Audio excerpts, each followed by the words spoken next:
4 of the Show Me Tell Me questions relate to vehicle maintenance inside the bonnet. Let's take a look at those. This particular model of car has a release lever for the bonnet, just here. If you locate the lever, as you pull it towards yourself, you'll be able to hear the bonnet as it opens. We're now going to walk round to the front of the car to have a look inside the bonnet. There's a secondary release lever to fully open the bonnet, just to the right of the Toyota badge. You'll need to locate the little lever and lift to fully release the whole of the bonnet. Lifting it all the way up, locate your prop. Using the prop, secure the bonnet in the relevant hole. Now have a look first for me at the windscreen washer.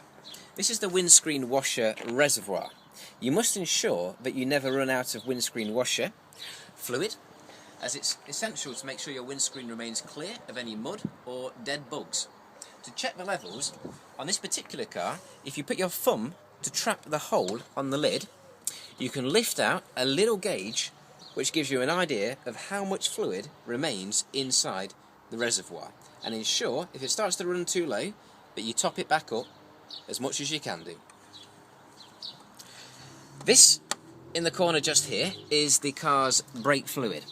To ensure that your brakes are fully operational, we must ensure that this never runs below its minimum marker.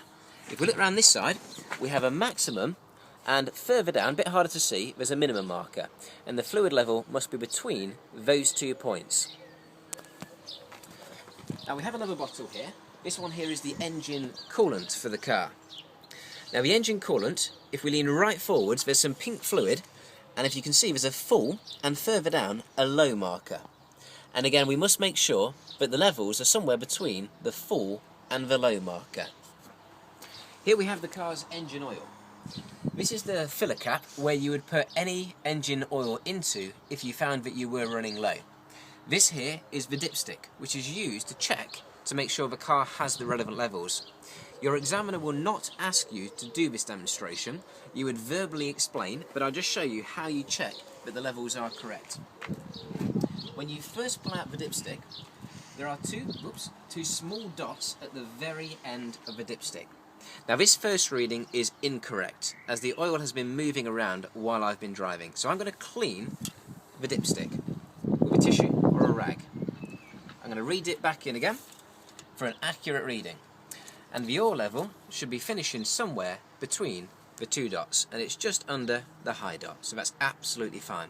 But on your test, just explain it so you don't end up covered in oil just before the start of your driving test.